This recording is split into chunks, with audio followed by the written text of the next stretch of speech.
Antes que las aguas cubrieran la tierra y borraran toda memoria de la primera civilización, había un secreto tan terrible que el mismo Creador decidió comenzar de nuevo. En las brumas del tiempo, cuando los hombres vivían 900 años y los patriarcas caminaban con Dios, algo cambió para siempre el destino de la humanidad. Era una época donde la línea entre lo celestial y lo terrenal se había difuminado peligrosamente. Los hijos de Set, descendientes del justo Abel, habían comenzado a mezclarse con las hijas de Caín, portadoras de la rebeldía ancestral, pero esto no era todo. Algo mucho más siniestro estaba ocurriendo en las sombras de aquellos días antediluvianos. Los vigilantes, ángeles destinados a observar y proteger a la humanidad, habían abandonado su santo propósito. Seducidos por la belleza de las mujeres mortales, descendieron del monte Hermón con un pacto prohibido. Su líder, Semyasa, reunió a 200 de sus hermanos bajo juramento. «Si hacemos esto juntos», susurró en la cumbre sagrada, «compartiremos la culpa y ninguno podrá volverse atrás. Descendamos y tomemos esposas entre las hijas de los hombres». Las estrellas parecían temblar aquella noche. El viento del norte traía presagios que solo los más sabios podían interpretar. Enoc, el séptimo desde Adán, levantó sus ojos al cielo y vio lo que venía. Sus labios pronunciaron palabras que serían recordadas por milenios. Los santos ángeles han transgredido la palabra del Altísimo. Así comenzó la corrupción que contaminaría toda carne. Los vigilantes no solo tomaron esposas humanas, sino que enseñaron artes prohibidas, la forja de espadas, el arte de la guerra, la astrología, la hechicería y los secretos del cosmos que no estaban destinados para oídos mortales. Azazel enseñó a los hombres a fabricar armas de destrucción. Shamsiel reveló los signos del sol. Baraquiel mostró los misterios de los rayos. Y así, cada vigilante corrompió a la humanidad con conocimientos que acelerarían su perdición. De estas uniones antinaturales nacieron los nefilins, gigantes de estatura colosal y apetitos insaciables. No eran simples hombres grandes, sino híbridos entre lo celestial y lo terrenal, poseedores de una fuerza sobrehumana y una naturaleza corrompida. Su altura alcanzaba los 300 codos y su presencia aterrorizaba incluso a los más valientes guerreros. El mundo que conocemos ahora es apenas una sombra de aquella primera civilización. Las ciudades antediluvianas se alzaban con una arquitectura imposible, sostenidas por una tecnología que combinaba lo celestial con lo terrenal. Los nefilins no solo eran guerreros, sino constructores de maravillas que desafiaban las leyes naturales. Pero su corrupción se extendía más allá de lo físico. Su naturaleza híbrida los convirtió en consumidores insaciables, devorando no solo los frutos de la tierra, sino también la carne de los animales y finalmente la de los propios hombres. El canibalismo se volvió común y la violencia una forma de vida. En las montañas del norte, donde los cedros crecían hasta tocar las nubes, los nefilins construyeron fortalezas que serían recordadas en mitos y leyendas. Sus torres se alzaban tan alto que parecían perforar el firmamento mismo, desafiando al Creador que habitaba en las alturas. Los hombres ordinarios se convirtieron en esclavos de estos seres híbridos. Trabajaban día y noche para alimentar los apetitos monstruosos de sus amos gigantes, construyendo monumentos a la rebelión que llegarían hasta las estrellas. Pero en medio de la corrupción universal, algunos hombres permanecieron fieles. Enoc caminó con Dios 300 años y no fue hallado, porque le traspuso Dios. Noé halló gracia ante los ojos de Jehová, siendo varón justo y perfecto en sus generaciones, y desde los cielos el Creador observaba con dolor infinito la destrucción de su creación perfecta. La decisión estaba tomada. Raeré de sobre la faz de la tierra a los hombres que he creado, desde el hombre hasta la bestia, y hasta el reptil y las aves del cielo, pues me arrepiento de haberlos hecho. Los nefilins se multiplicaron sobre la faz de la tierra como una plaga divina. Cada generación era más poderosa y corrupta que la anterior. No había tribu ni ciudad que no temblara ante su presencia. Sus nombres resonaban como truenos: Goliat de Gat, Og de Basán, los hijos de Anac. pero estos eran apenas descendientes debilitados de los verdaderos gigantes antediluvianos. En aquellos días, la tierra gemía bajo el peso de su maldad. Las montañas se estremecían cuando los nefilins caminaban en formación. Sus pisadas dejaban huellas profundas en la roca sólida, marcas que perdurarían como testimonio silencioso de su existencia mucho después de que las aguas del diluvio reclamaran sus cuerpos. La tecnología antediluviana superaba todo lo que la humanidad moderna podría imaginar. Los vigilantes caídos habían compartido secretos celestiales: cómo manipular los metales más duros, cómo construir estructuras que desafiaran la gravedad, cómo controlar las fuerzas elementales de la naturaleza. En las llanuras de Mesopotamia, donde después se alzaría Babel, los nefilins construyeron una metrópolis que se extendía hasta el horizonte. Sus torres perforaban las nubes, conectadas por puentes aéreos que parecían flotar sin soporte visible. Era una ciudad que combinaba lo sobrenatural con lo material de manera imposible. Los gigantes no trabajaban solos, habían domesticado bestias que ya no existen en nuestro mundo. Dragones de fuego que forjaban metales con su aliento, criaturas aladas que transportaban bloques de piedra como si fueran plumas, serpientes gigantescas que excavaban túneles subterráneos con precisión sobrenatural. «Somos los señores de la creación», declaraba Semyasa desde su trono de diamante negro en la ciudad capital. «Hemos tomado lo que era nuestro por derecho divino. Los hombres nos servirán y la tierra será nuestro dominio eterno». Los vigilantes caídos no solo habían corrompido a la humanidad físicamente, sino espiritualmente. Enseñaron prácticas ocultistas que abrían portales a dimensiones oscuras, invocaciones que traían demonios del abismo, rituales que pervertían el orden natural establecido por el Creador. Los templos dedicados a estos ángeles rebeldes se alzaban en cada ciudad. En ellos se practicaban sacrificios humanos, especialmente de niños, cuya sangre inocente alimentaba los rituales más oscuros. Los gritos de las víctimas se alzaban como incienso malévolo hacia cielos que se habían cerrado a la misericordia. La genética misma había sido corrompida. Los nefilins no solo se cruzaban con humanos, sino que experimentaban con toda forma de vida. Crearon quimeras, mitad hombre, mitad bestia, seres que combinaban múltiples especies en abominaciones que desafiaban la sabiduría divina. En los océanos, donde las aguas aún recordaban la bendición de la creación, aparecieron monstruos marinos de proporciones inimaginables. Los nefilins habían corrompido incluso a las criaturas del abismo, creando leviatanes que podían tragarse barcos enteros y serpientes marinas que envolvían islas completas. Pero la corrupción más profunda estaba en el corazón humano. Las generaciones nacidas bajo el dominio de los gigantes conocían solo violencia, lujuria y rebelión. El concepto mismo de santidad había sido borrado de la memoria colectiva. Los pocos justos que permanecían vivían como extranjeros en su propia tierra. Noé y su familia eran objeto de burla y persecución. Cuando el patriarca proclamaba juicio venidero, los gigantes rugían de risa. «¿Qué puede hacer tu Dios contra nosotros?», se mofaba Azazel desde su fortaleza de hierro. «Somos inmortales, somos poderosos, los cielos nos pertenecen tanto como la tierra». Pero en las alturas celestiales el juicio ya había sido pronunciado. El Creador había visto suficiente. La paciencia divina, aunque infinita, tenía límites cuando se trataba de la corrupción total de su creación. Las nubes comenzaron a acumularse en patrones extraños.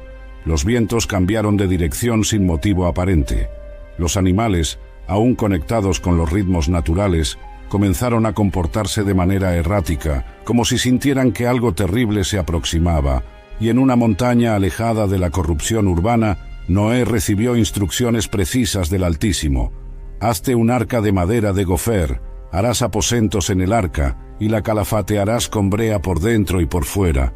120 años». Ese fue el tiempo que el Creador concedió para el arrepentimiento, mientras Noé construía el arca y predicaba justicia a una generación corrupta. Cada martillazo en la madera de gofer era un llamado al arrepentimiento. Cada tabla colocada era una advertencia del juicio venidero. Los nefilins observaban la construcción con diversión cruel. «Miren al loco, se burlaban mientras pasaban junto al astillero en tierra seca. Construye un barco donde no hay agua. Su Dios debe haberle dañado la mente.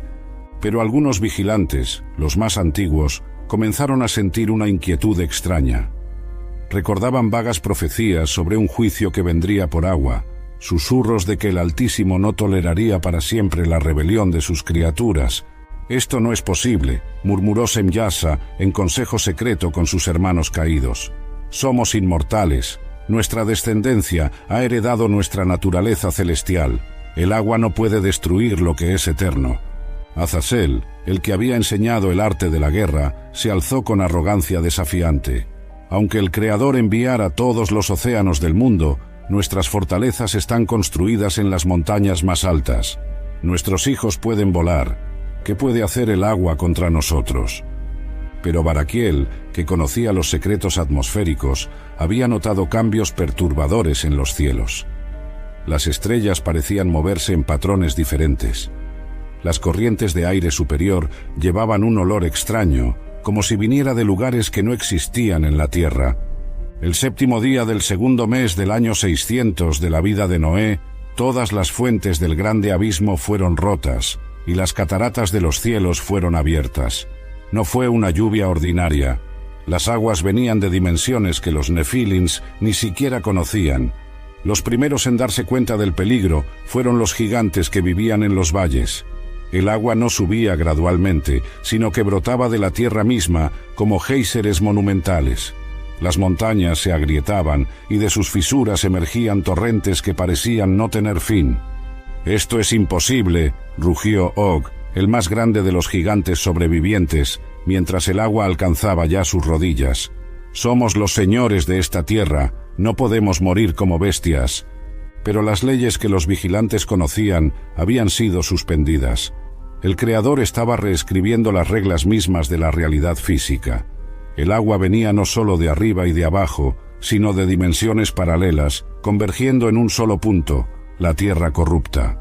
Los nefilins intentaron volar hacia sus fortalezas montañosas, pero descubrieron con horror que sus poderes sobrenaturales estaban fallando.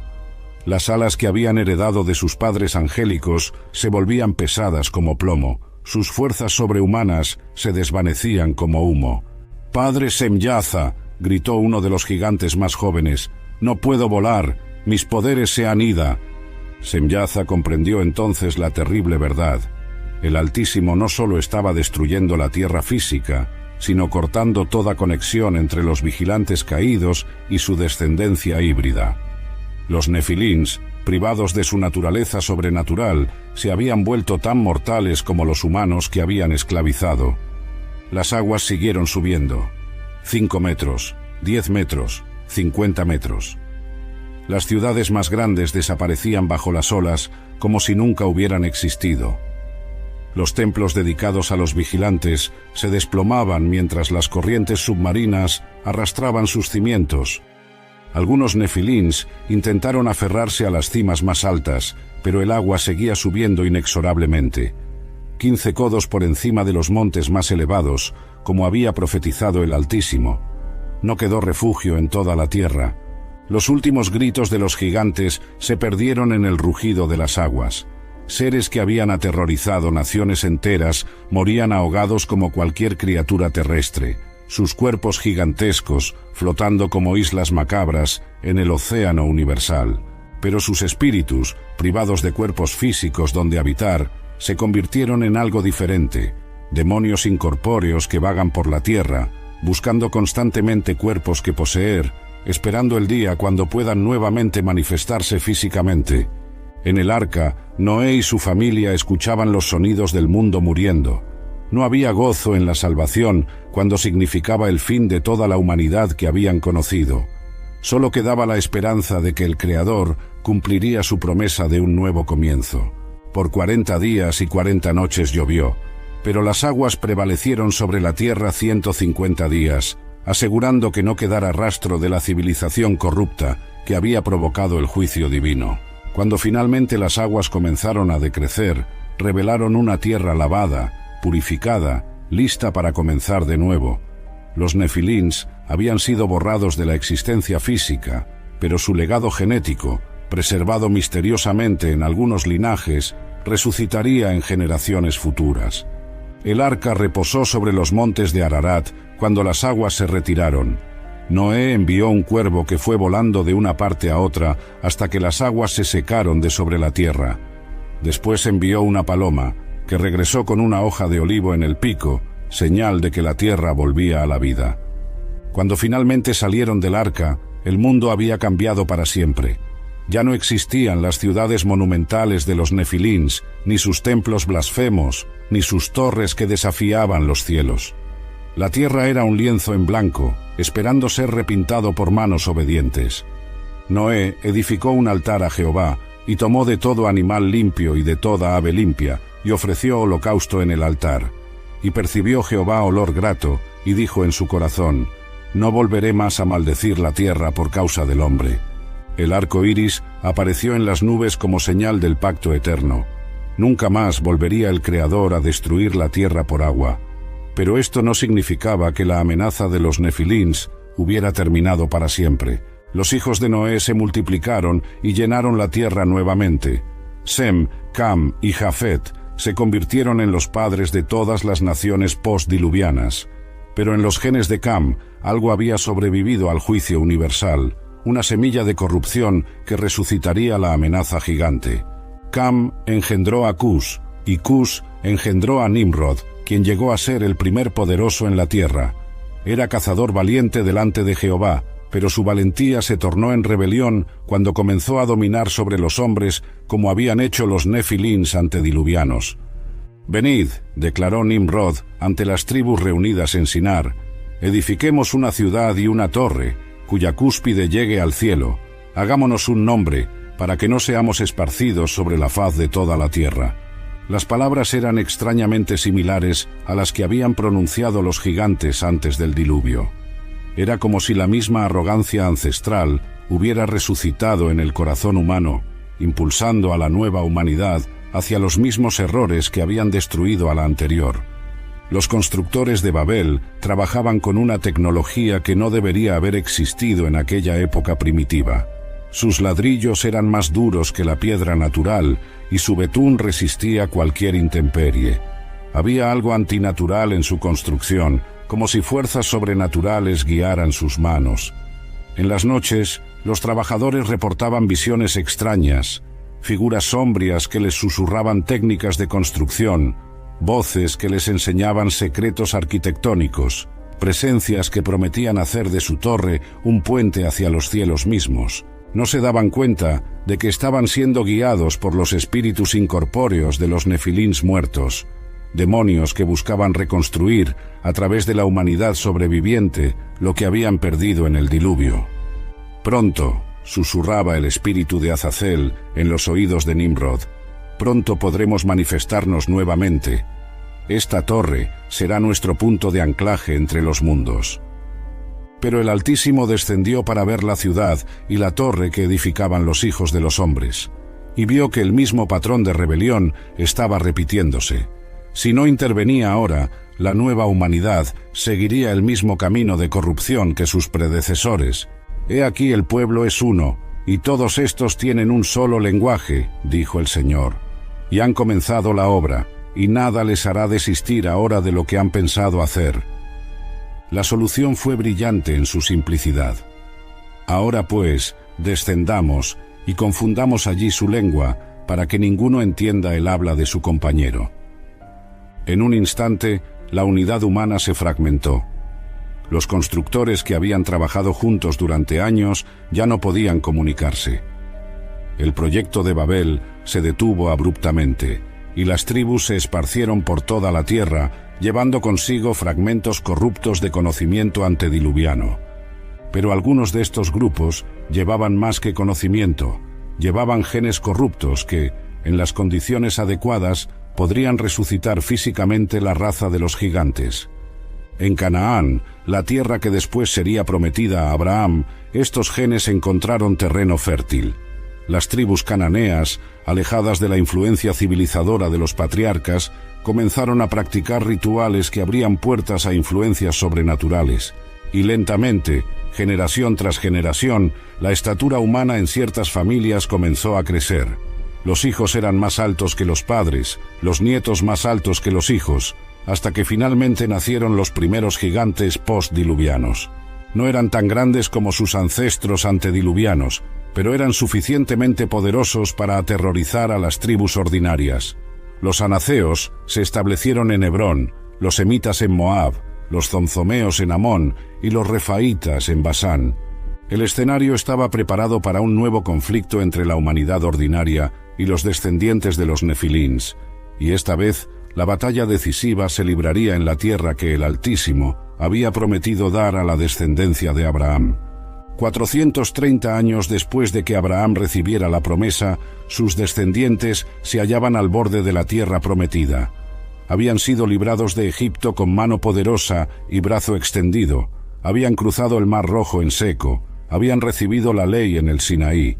Ahora enfrentaban su prueba definitiva. Desde Cades Barnea, en los límites del desierto de Parán, Moisés envió 12 espías para reconocer la tierra de Canaán. Subid de aquí al Negev, y subid al monte, y observad la tierra como es, y el pueblo que la habita, si es fuerte o débil, si poco o numeroso. Los nombres de los espías han quedado grabados en la historia. Josué, hijo de Nun, por la tribu de Efraín, Caleb, hijo de Jefone, por la tribu de Judá, y 10 más, cuya fe no resistiría lo que estaban a punto de descubrir. Durante 40 días, exploraron desde el desierto de Sin hasta Rehob, cerca de la entrada de Hamat. Lo que encontraron superó sus peores temores. La tierra ciertamente fluía leche y miel, pero sus habitantes eran descendientes directos de los nefilins antediluvianos. En el valle de Escol cortaron un sarmiento con un racimo de uvas tan grande que lo llevaron 2 hombres en un palo. Pero esta abundancia sobrenatural tenía un precio. La tierra estaba dominada por gigantes, cuya mera presencia pervertía las leyes naturales. Vimos allí a los nefilins, reportaron los espías con voces temblorosas al regresar al campamento. Los hijos de Anac proceden de los gigantes, y éramos nosotros, a nuestro parecer, como langostas delante de ellos. Sus palabras sembraron el terror en todo Israel. 600.000 varones de guerra, que habían visto las plagas de Egipto y la división del Mar Rojo, temblaron ante el reporte de criaturas que consideraban imposibles de vencer. La tierra por donde pasamos para reconocerla es tierra que traga a sus moradores, continuaron los 10 espías incrédulos. Todo el pueblo que vimos en medio de ella son hombres de gran estatura. Pero Josué y Caleb tenían una perspectiva diferente. Habían visto a los mismos gigantes, habían medido las mismas murallas imposibles, habían sentido el mismo terror inicial, pero también habían recordado las promesas del Altísimo. La tierra por donde pasamos para reconocerla es tierra en gran manera buena, declararon ante toda la congregación. Si Jehová se agradare de nosotros, Él nos llevará a esta tierra y nos la dará. Sus palabras fueron ahogadas por los gritos de terror y rebelión del pueblo. Ojalá hubiéramos muerto en la tierra de Egipto, o hubiéramos muerto en este desierto. La multitud hablaba de elegir un capitán y regresar a Egipto. Preferían la esclavitud conocida antes que enfrentar a los descendientes de aquellos que habían corrompido el mundo antes del diluvio. ¿Por qué nos trae Jehová a esta tierra para caer a espada y que nuestras mujeres y nuestros niños sean por presa? Gritaban con voces que se alzaban hasta los cielos como una blasfemia. Josué y Caleb rasgaron sus vestidos en señal de duelo, no por los gigantes, sino por la incredulidad de su pueblo. No seáis rebeldes contra Jehová, ni temáis al pueblo de esta tierra, porque nosotros los comeremos como pan. Pero la multitud no quería escuchar palabras de fe. Tomaron piedras para apedrear a los 2 espías fieles cuando súbitamente la gloria de Jehová apareció en el tabernáculo de reunión ante todos los hijos de Israel. La presencia divina se manifestó como fuego consumidor, silenciando inmediatamente los gritos de rebelión. Moisés fue llamado al lugar santísimo, donde escucharía palabras que sellarían el destino de toda una generación. ¿Hasta cuándo me ha de irritar este pueblo?, resonó la voz del Eterno. ¿Hasta cuándo no me creerán con todas las señales que he hecho en medio de ellos? La sentencia fue terrible en su justicia. Por cada día que los espías habían explorado la tierra, el pueblo vagar un año en el desierto. 40 años de peregrinaje hasta que toda aquella generación incrédula pereciera en la vastedad del Sinaí. Solo Josué y Caleb, los únicos que habían confiado en el poder divino para vencer a los gigantes, entrarían en la tierra prometida. Los otros 10 espías murieron inmediatamente por plaga delante del Señor. Así comenzaron 4 décadas de disciplina divina, tiempo que el Altísimo usaría para formar una nueva generación de guerreros que no conocieran el temor, sino solo la fe. 40 años después, una nueva generación se alzaba en las riberas del Jordán. Habían nacido en el desierto, forjados por la disciplina divina, sin memoria de la esclavitud egipcia ni temor a los relatos de gigantes. Para ellos, la fe en el Altísimo no era teoría sino realidad cotidiana.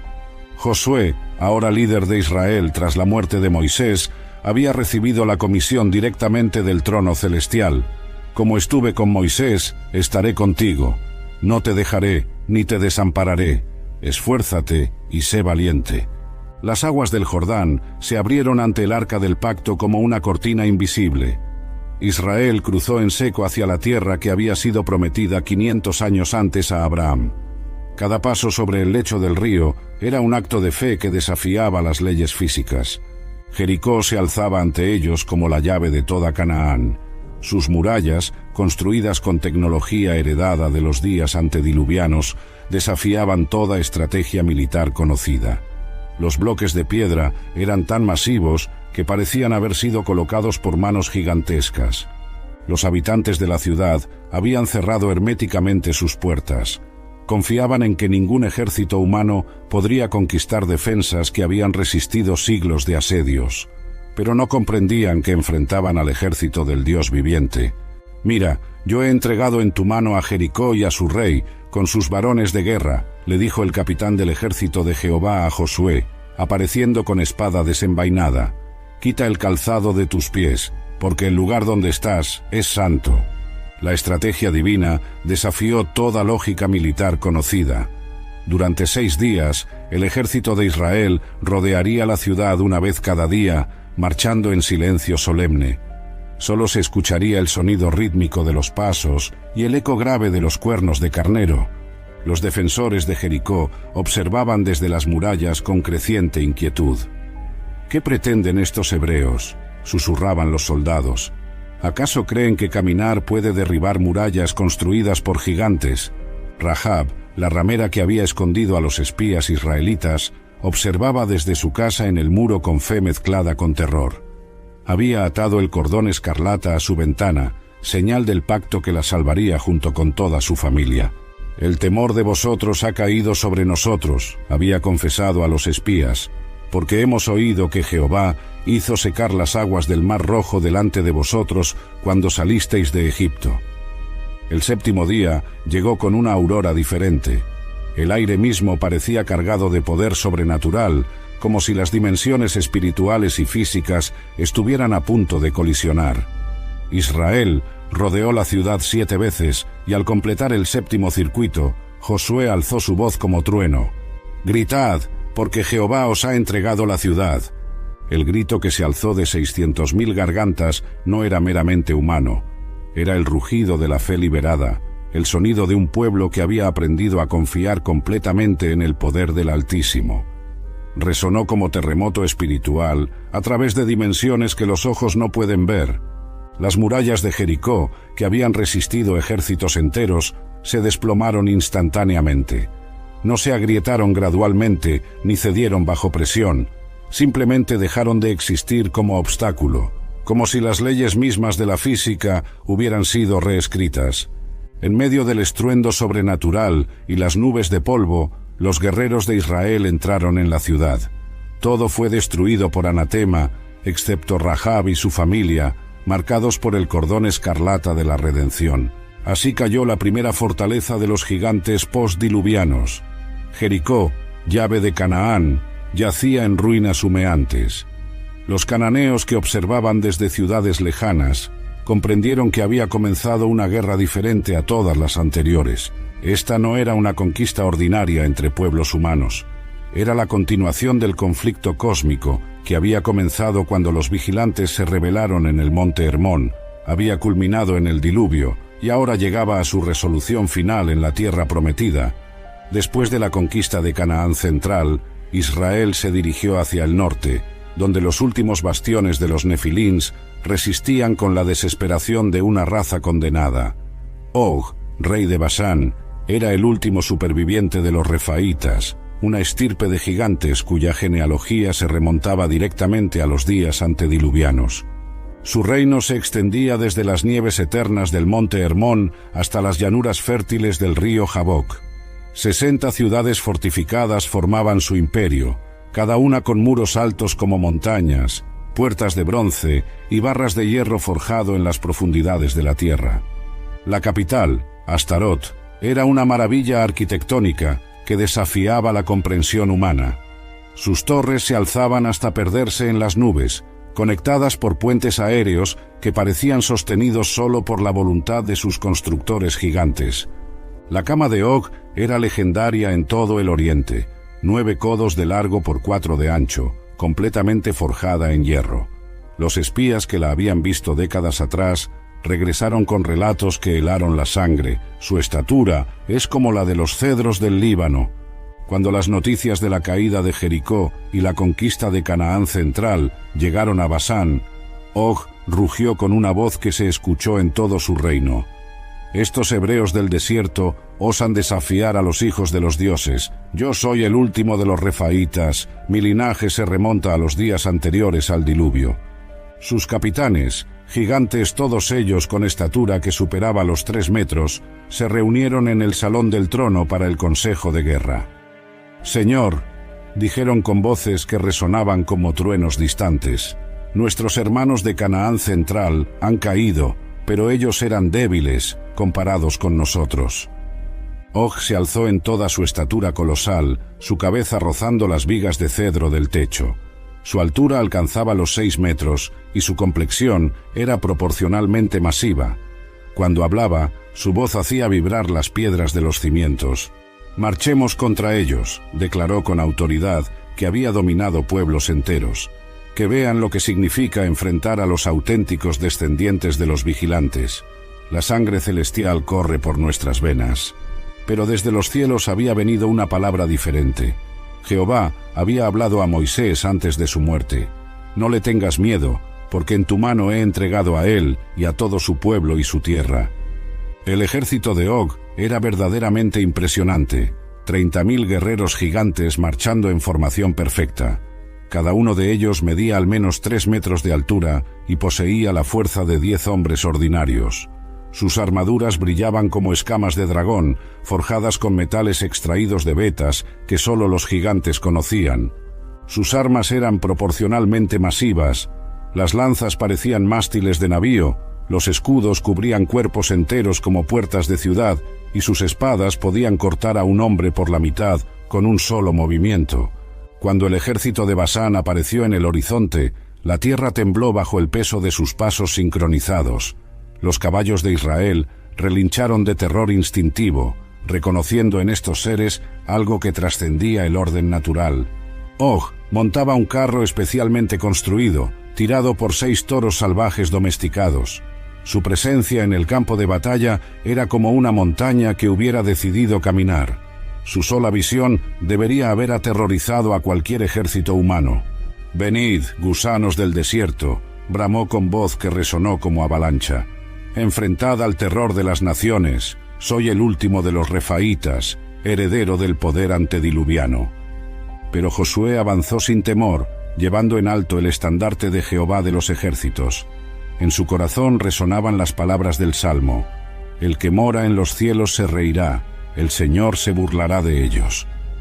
La batalla de Edrei sería recordada como el momento cuando la última dinastía gigante encontró su fin. No por superioridad militar humana, sino por la intervención directa del Creador, que había decidido terminar para siempre con el legado de los vigilantes rebeldes. La alianza de los 5 reyes amorreos representaba el último bastión organizado de los descendientes nefilins en Canaán meridional. Adonisedec de Jerusalén, Jocham de Hebrón, Piream de Jarmut, Jafía de Laquis y Debir de Eglón, habían unido sus fuerzas para destruir a Gabaón, ciudad que había traicionado a su raza haciendo pacto con Israel. Estos no eran reyes ordinarios de pueblos humanos. Sus linajes se remontaban directamente a los días cuando los vigilantes caídos enseñaron a los hombres los secretos de la guerra, la dominación y las artes ocultas. Cada uno gobernaba ciudades cuyas fortificaciones desafiaban las leyes de la ingeniería conocida. Los gabaonitas han traicionado a nuestra raza, declaró Adonisedec en el consejo secreto celebrado en las cuevas subterráneas bajo Jerusalén. Han preferido someterse a estos invasores antes que mantenerse fieles a los antiguos poderes. Las cuevas donde se reunían estaban talladas en la roca viva por manos gigantes siglos atrás. Las paredes conservaban grabados que relataban la historia prohibida, la descendencia de los vigilantes, el diluvio, la supervivencia de algunos linajes corrompidos y la promesa de que algún día los gigantes reclamarían su dominio sobre la tierra. «Debemos actuar ahora», urgió Jotham de Hebrón, descendiente directo de los anaceos, «antes de que su Dios los haga invencibles como hizo en Jericó». Los otros reyes asintieron con rostros sombríos iluminados por antorchas que proyectaban sombras danzantes en las paredes rocosas. Sabían que si Gabaón, una de las ciudades más grandes y fortificadas de Canaán, había cedido ante Israel, otras seguirían su ejemplo. El mensaje llegó a Gabaón al amanecer, portado por corredores que habían viajado toda la noche. «No aflojes tus manos de tus siervos. Sube a nosotros prontamente y líbranos, y ayúdanos, porque todos los reyes de los amorreos que habitan en las montañas se han juntado contra nosotros». Josué no dudó un instante. El pacto con Gabaón, aunque obtenido por engaño, era sagrado ante el Altísimo. Toda aquella noche marchó desde Gilgal con todo su ejército de guerra, subiendo por los desfiladeros montañosos que conducían hacia las tierras altas. En su corazón resonaban las palabras que el Señor le había hablado. «No tengas temor de ellos, porque yo los he entregado en tu mano, y ninguno de ellos prevalecerá delante de ti». La batalla comenzó al alba en los campos que rodeaban Gabaón.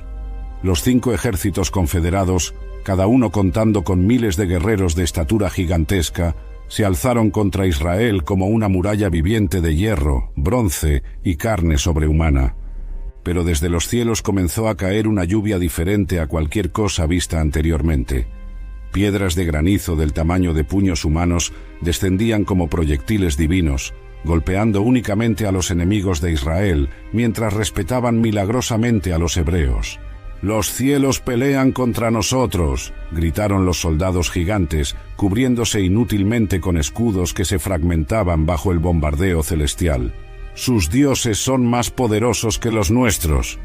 La Escritura registra que más murieron por las piedras de granizo que cayeron del cielo que por las espadas de los hijos de Israel. Era una demostración inequívoca de que el Creador mismo peleaba por su pueblo elegido. Cuando los ejércitos enemigos comenzaron a huir en desbandada hacia Bet-Horón, Josué hizo algo que quedaría registrado como uno de los milagros más extraordinarios de toda la historia. Alzó su voz en una oración que desafiaría las leyes mismas del cosmos. «Sol, detente en Gabaón, y tú, luna, en el valle de Ajalón». Su voz se alzó con autoridad que trascendía lo meramente humano, como si el mismo Creador hablara a través de sus labios. Y el sol se detuvo en medio del cielo y no se apresuró a ponerse casi un día entero. Las leyes de la física fueron suspendidas por la voluntad del Altísimo, otorgando a Israel la luz necesaria para completar la victoria más decisiva en su historia. El cielo se congeló en un momento que desafió toda comprensión científica y filosófica. Las estrellas permanecieron fijas en sus posiciones, los planetas suspendieron sus órbitas, y al mismo tiempo pareció doblegarse ante la voluntad del Creador del universo. Nunca antes ni después hubo día semejante en que Jehová escuchara la voz de un hombre. El milagro trascendía lo meramente físico. Era una declaración cósmica de que el Dios de Israel tenía autoridad absoluta sobre todas las fuerzas del universo. Los 5 reyes gigantes, aterrorizados por este despliegue de poder sobrenatural que superaba todo lo que conocían, huyeron desesperadamente hacia las cuevas de Maqueda.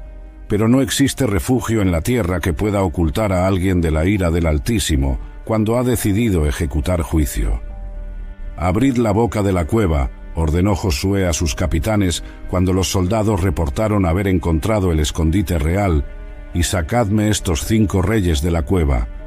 Cuando los trajeron atados ante él, Josué llamó a todos los hombres de guerra de Israel. Miles de guerreros se congregaron en círculo, testigos de un momento que quedaría grabado en la memoria nacional para siempre. «Acercaos y poned vuestros pies sobre los cuellos de estos reyes», ordenó Josué a sus principales capitanes. No era meramente un acto de humillación militar, sino la declaración simbólica de que el tiempo de dominio de los nefilins sobre la tierra había terminado para siempre. Cada rey gigante, reducido ahora a la impotencia, representaba siglos de opresión sobrenatural sobre la humanidad ordinaria. Sus linajes se remontaban a los días cuando los vigilantes habían corrompido la creación misma. Su derrota marcaba el fin de una era. «No temáis ni os amedrentéis», proclamó Josué ante todo el ejército. «Sed fuertes y valientes, porque así hará Jehová a todos vuestros enemigos contra los cuales peleáis». Las palabras resonaron como profecía que se extendería a través de los siglos. Cada victoria futura sobre fuerzas sobrenaturales, cada triunfo de la fe sobre lo imposible, cada momento cuando el poder divino se manifestara a favor de los justos, sería un eco de este día histórico. Después ejecutó a los 5 reyes según la ley de guerra santa y colgó sus cuerpos de 5 árboles hasta la puesta del sol. Al anochecer, cuando finalmente el astro rey reanudó su curso normal, los quitaron de los árboles y los echaron en la misma cueva donde habían buscado refugio. Grandes piedras fueron colocadas a la boca de la cueva, creando un memorial que perdurará hasta el día de hoy. Cualquiera que pasara por aquel lugar, recordar que allí yacían los restos de los últimos reyes gigantes que habían desafiado al Dios de Israel.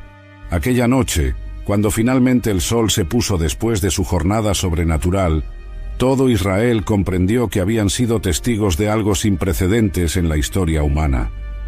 El Creador del universo había alterado las leyes cósmicas para asegurar la victoria de su pueblo elegido. Los cananeos que aún resistían en fortalezas remotas recibieron las noticias con terror absoluto que helaba la médula de sus huesos. Si el Dios de Israel podía detener el sol mismo, ¿qué muralla podría resistir su poder? ¿Qué gigante podría prevalecer contra tal enemigo?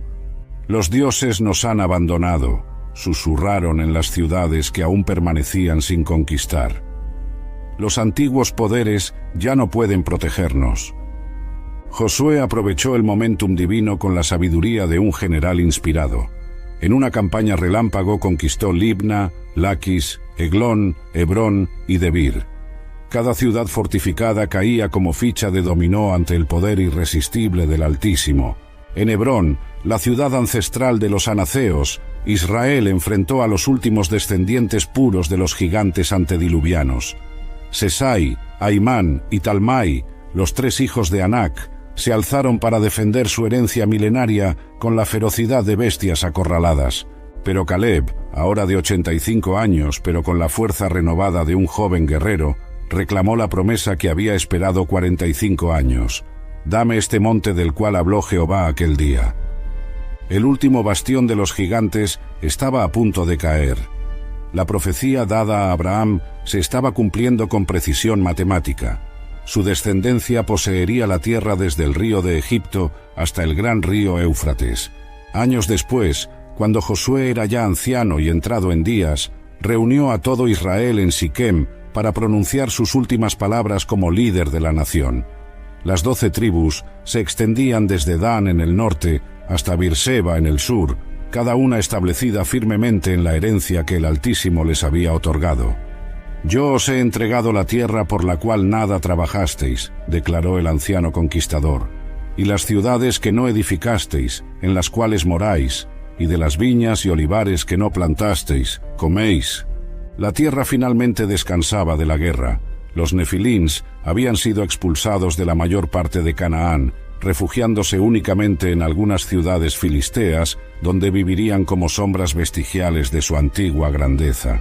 Pero Josué, iluminado por sabiduría profética, sabía que la victoria sobre los gigantes trascendía la mera conquista militar. Era la demostración histórica de que cuando el pueblo de Dios camina en obediencia y fe, no existe enemigo demasiado grande, fortaleza demasiado alta, ni desafío demasiado imposible. Esforzaos, pues, mucho en guardar y hacer todo lo que está escrito en el libro de la ley de Moisés, exhortó solemnemente a las tribus reunidas, sin apartaros de ello ni a diestra ni a siniestra. Sus palabras llevaban el peso de la experiencia vivida.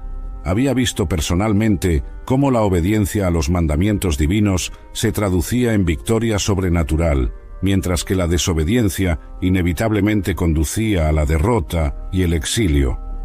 Siglos después, cuando un joven pastor llamado David se alzó contra Goliat de Gat en el valle de Ela, llevaba en su corazón el recuerdo heredado de aquellos días gloriosos cuando Israel había destruido ejércitos enteros de gigantes con la fuerza del Altísimo.